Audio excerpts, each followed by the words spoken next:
Adapun demikian, saya tidak pernah mengatakan untuk merujuk kepada spesifik agama-agama tertentu. Enggak. Yang saya bahas di sini, kenapa saya membahas agama Islam? Gini, orang-orang Islam itu mengait-ngaitkan agamanya kepada kekristenan. Ya.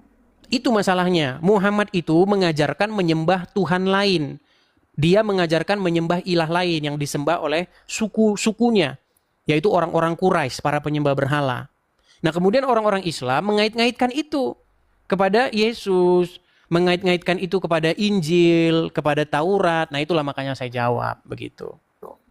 Ya, kadang-kadang mereka terlalu mabuk agama sampai lupa nilai kemanusiaan. Kita awal manusia itu awalnya katanya dari Adam dan Hawa. Padahal Adam dan Hawa itu berarti satu nenek moyang, satu kakek moyang. Kenapa harus menjadi saling merasa dirinya paling benar? Terus saya juga mau meluruskan, kalau banyak orang bilang agama Buddha menyembah berhala. Padahal itu patung itu cuma dijadikan objek. Tanpa patung pun kita masih bisa sembahyang. Seperti itu. Masih Nah, kalau bisa itu saya bergerak. tidak tahu, Bu. Karena saya tidak pernah berbicara tentang Buddha, saya tidak pernah berbicara tentang Hindu. Ya, Karena saya saya tidak pernah melihat ada orang Hindu atau orang Buddha yang mengait-ngaitkan dirinya dengan kekristenan. Kecuali kalau ada, saya jawab juga. Tapi kan nggak ada, terus ngapain saya urus-urus gitu loh. Saya ini Iya. mengurusi Kristen, di mana ada orang-orang Islam yang mengait-ngaitkan imannya dengan kekristenan. Ya. Contoh-contoh orangnya bisa saya sebutkan satu persatu. Ya, Zakir Naik, ya saya kan? ngeliat kok, ya. Iya. Di sini pun ada, Edis. Jadi dia pidato pakai suara yang keras ya. Sekeliling saya juga banyak, intinya orang Muslim. Tapi ini ada salah satu yang naik, dia bilang seperti ini. Saya hanya ceramah kepada umat saya. Jadi umat lain yang mendengar itu salah sendiri kalau dia tersinggung. Jadi dalam hati seperti ini ya, gitu loh. Iya, artinya begini, sebenarnya itu bisa membuat saya juga beralasan yang sama. Ini kan room-room saya, TikTok saya. Kalau ada Muslim yang dengar ya salah sendiri. Bener.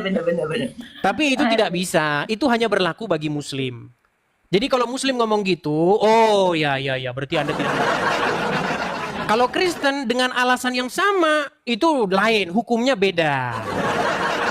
Memang seperti itulah negara kita ini. Mau bagaimana? Begitu. Ya sudah gitu ya, Rostijah. Ya, Kita... sukses selalu buat Edis TV ya. Amin. Terima kasih ya. Saya turunkan ya. Rostijah Terima kasih Murni. Edis. Oke, saya turunkan Rostijah Murni. Ya itulah ya teman-teman ya. Jadi kalau kalian mau tahu seluk-beluk atau asal muasal kenapa kok bisa ada Edis TV, mungkin banyak dari kalian itu akan mempertanyakan hal yang sama begitu kepada Islam. Misalnya Anda bertanya kepada Yusuf PI, Yusuf PI, kenapa kamu bahas-bahas Kristen? Terus Yusuf PI bilang, lihat itu etis, lihat itu si apa gitu kan disebutin para apologet Kristen. Tapi dia tidak tahu bahwa apologet Kristen itu muncul karena menjawab Islam. Maka yang kita lakukan sekarang, kita harus men-track. Kita harus tracking ini, kita harus cari ini asal muasalnya dari mana, siapa yang mulai duluan. Nah yang mulai duluan itu ya Islam. Gimana? Yang mulai duluan Islam. Seandainya Islam tidak membahas-bahas Kristen, maka tidak mungkin ada orang Kristen yang menanggapi orang Islam seperti itu ya. Itu asal muasalnya. Ayo kita cari akarnya itu di mana. Akarnya itu dari Muslim duluan yang ngomong-ngomong tentang Kristen ya.